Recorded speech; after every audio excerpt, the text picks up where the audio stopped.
where you just want to dodge the damage and then maybe make a play afterwards with maybe the darkening, take out those frontliners, and really deals a good amount of damage, especially to Terizla with that Body of Smith passive. And here we'll see how they use that in the early to make up for it, because this is the kind of mage you want to see on Good Knight.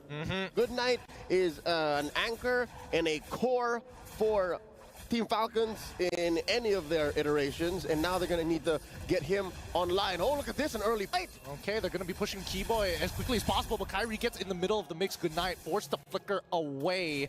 This is what we're talking about, right? This is how dangerous it is in these early stages of the game. Anybody could go down and could start this snowball. And up top, you see the 1v1 between Ding and Lutpi, both bruisers, both CC specialists, especially when it comes down to these bigger team fights. And wow, check this out. Sans, I don't think you can do that with maybe with a Valentina, but you couldn't do that with a Vexana. Not at that range. Yeah, for sure, for sure. I think that, like, Aurora is very similar in this position to the Lunox, right? With that Pride of Ice passive, being able to, like, tank a good amount of damage, but at the same time have an option of maybe escaping when you're getting doved on by Kenji, for an example. I think there might be some ways that Fnatic ONIC can get really creative with the way they play this comp. Yep, checking out the opening builds here. I think this is Ding now, understanding the dynamic between who's the beatdown. He builds an early Dreadnought armor. Oh, yep. Super! He's gone here. That's going to be first blood instantaneously. Kairi finds it. Just wrong place, wrong time, right? There's nothing much you can really say about that. They're trying to open up the map, but as soon as they saw it, Super, he already missed out on his flicker. Can't do much about it. And he was in too deep. There wasn't really anywhere for him to go. And there were other members of Fnatic ONIC in the vicinity. So that opens up this first hurdle of the game. No one making moves quite yet. You'll see here, it's Super who goes ahead and checks in. And so far, I don't think they're going to fight. Yeah, just wailing away. I personally don't think they want to fight here. I think that Team Falcons, like, Good Knight is about to hit level 4, but at the same time, Fnatic ONIC, right? You can see that Kairi, he's ready to jump in. Oh, here comes Lupti with penalty zone onto Ding straight away. Good frigid breath from Sans, instantly securing that kill. But Kairi, oh wait, the entire backline ends up dying. Kenji getting hit by the wild charge from Keyboy because of a flicker play. Really nicely done. You blink, you miss it, and the next to fall, Super. That's a double for Sans. It was a 0-frame wild charge. Again, you don't even have to blink. It really just happened in an instant, and next thing you know, your hero can't even move. Now down bottom, looks like Lark and Good Knight looking for a revenge kill on the CW while they can, since he's not built up quite yet. You're looking at a 3-minute game, 4-0 already, with Fnatic ONIC 2,000 gold ahead. That's what's allowing Keyboy here to bother oh, look at that. He made the orange buff make a lap, man. Gosh, and it's past the 2 minutes, so he's allowed to do it. He's like, yes, the one thing that I've been enjoying, just messing with junglers, ruining their days. Oh, and Super's trying to repair that, like, I need to hold this down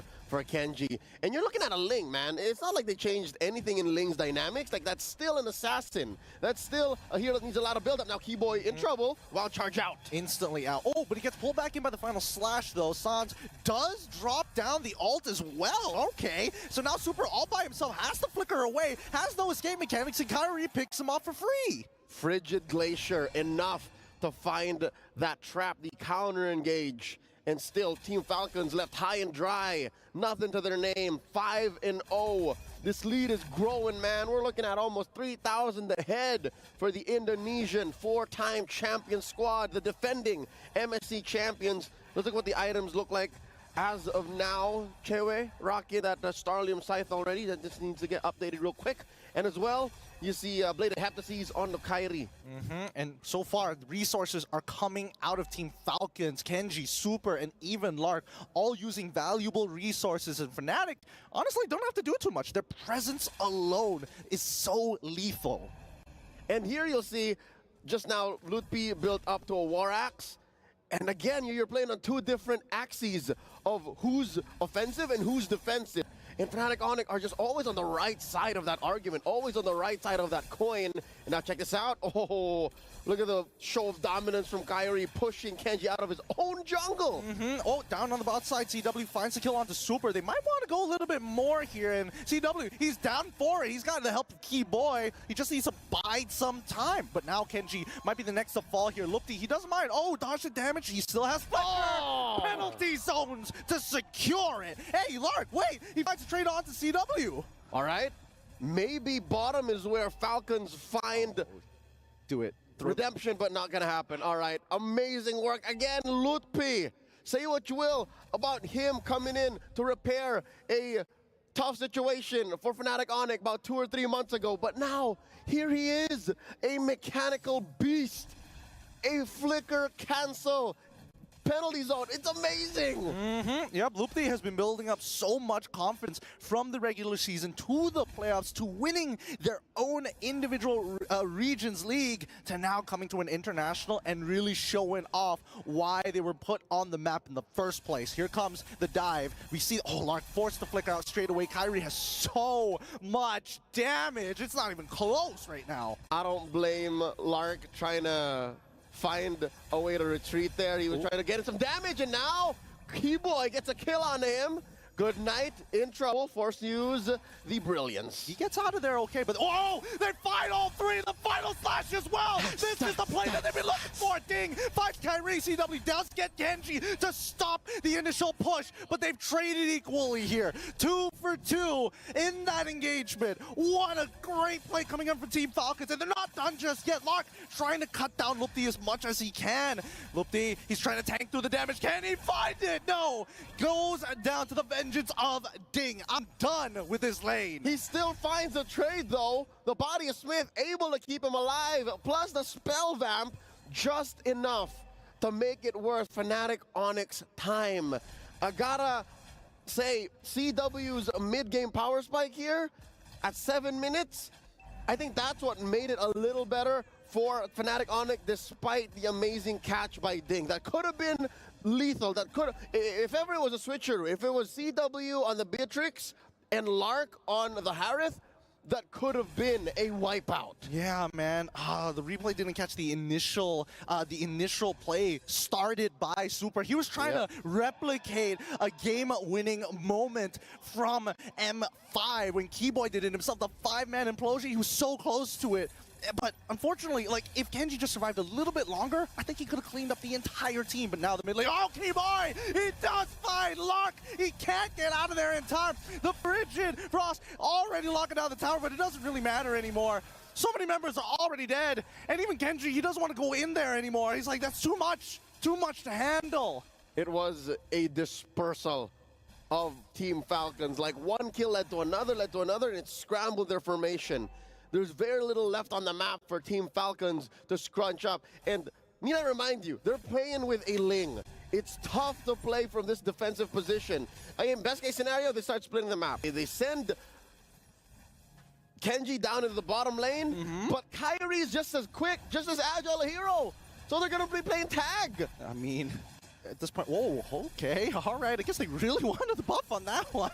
Oh, wait, hold on, the Frigid Breath. Oh, into the Glacier as well. They fight too. They quickly get out of their iframes. Oh, K-Boy making sure that Good Night isn't having a good time. Gets pushed underneath the tower. Can somebody dive them already? As we see the Tempest Blades already come out. Man after man being thrown. Fnatic ONIC say no more sacrifices. We've done what we can. We're sorry, K-Boy. We can only get Good Night. Ceasefire underneath tier 2, and the inhibitor Kenji's gonna fall. Sans gets a kill, and another body dropped up top. Man. Fnatic ONIC don't want to stop. Yeah, they're just running out of patience. They're sick of this. Team Falcons, you're going to be playing real passive? No worries. We're just going to start walking up. All of this starting because they won their individual lanes. Kyrie's making big money moves, man. He just picked up the Blade of Despair.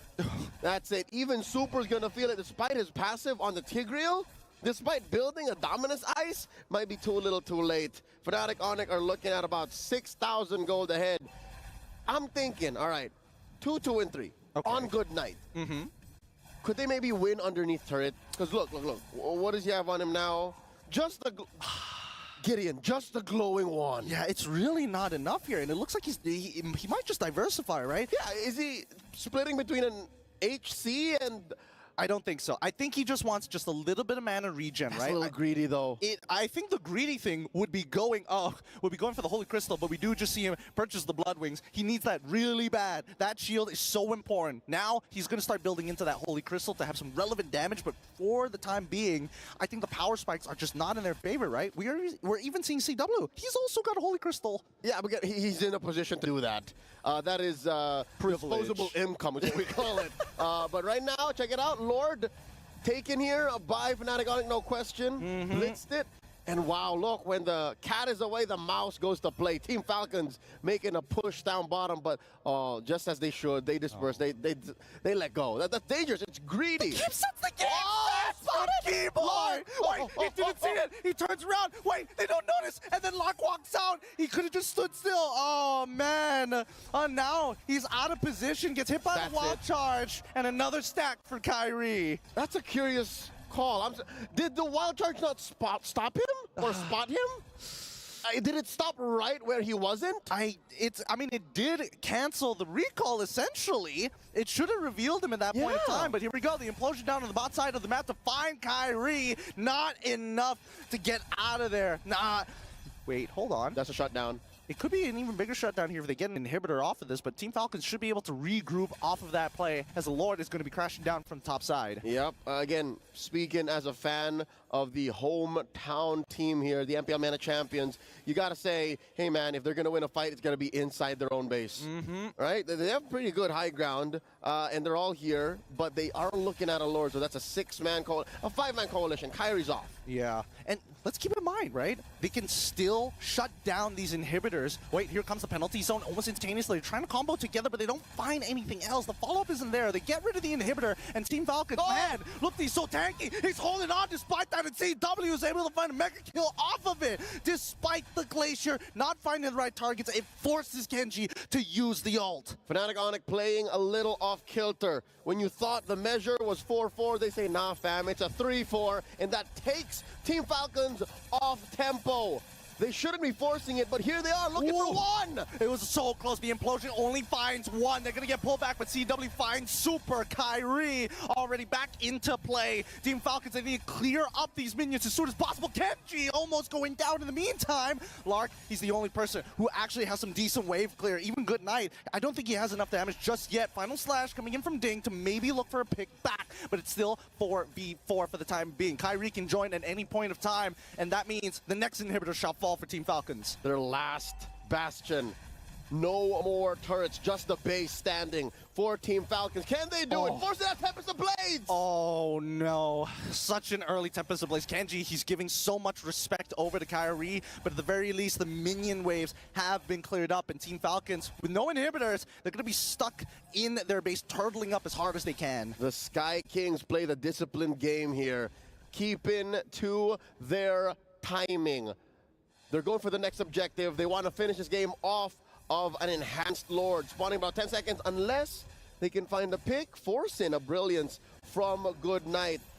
Man, if you're talking about just the items and their firepower, Team Falcons can't take a fight, not a fair fight against Fnatic ONIC. Honestly, I think it's really coming down to the fact that they're always reacting to Fnatic ONIC, right? They're going to use Fnatic ONIC. They're going to use that. They're going to go for a feint, wait for you to use your abilities and punish. And that's exactly what we see. Kenji goes down, doesn't even have the timing to drop down the Tempest of Blades. That's got to be a play that even his teammates would question. You can see in the player cams, Kenji knows that wasn't the right call. That wasn't the right play, and he dove into 3 and 4. Paid the price for it, and Fnatic ONIC secures the Lord off of that pickoff. Yeah, he underestimated Kyrie, man. Honestly, I think a single auto attack, he doesn't even need the special steel cables auto attack as well. He can basically one-shot Kenji. Yep, Kenji's back in about 4. I'm not so sure, though, if this is a position that he wants to be in. Again, you're a Ling. One of your strengths is coming from any angle, coming in from a Finch Boys. There's barely any walls inside the base, so he's going to have to play this very, very carefully. And he gets spotted from top. Very close. Kyrie throws out a cable. Oh, there's a final slash. Okay, straight away, CW is able to use the Purify. Zaman forces well penalty zone into Good Night. They're trying to escalate the situation. He dies immediately off the Brilliance, and now the Crystal will fall. Fnatic ONIC take the game 21 kills to 7. A clean sweep in a best of 2 by the Sky Kings. Even on home soil, Team Falcons could not make these Kings bleed. Amazing work. I don't know, Gideon, maybe it's the Savage that made game 1 all the more sweeter, but game 2 felt quick and just more violent at the same time. I'm not gonna lie, I think Fnatic ONIC really left an impression onto the Falcons in game 1, right? They weren't as confident as they were. They played very passive comps, and unfortunately, the 2 side lanes, they ended up losing. And Lunox, you can't expect her to scale that fast, so you have to play a slow game. Not to mention the last couple of minutes where there were glaring errors.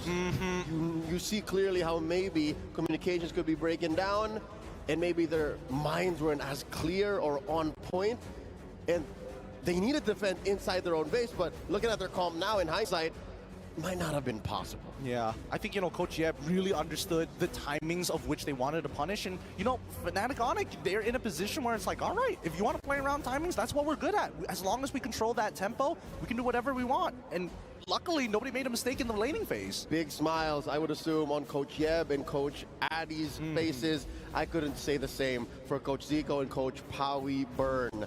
Man, they worked so hard. They pulled this team out from the dregs of MPL.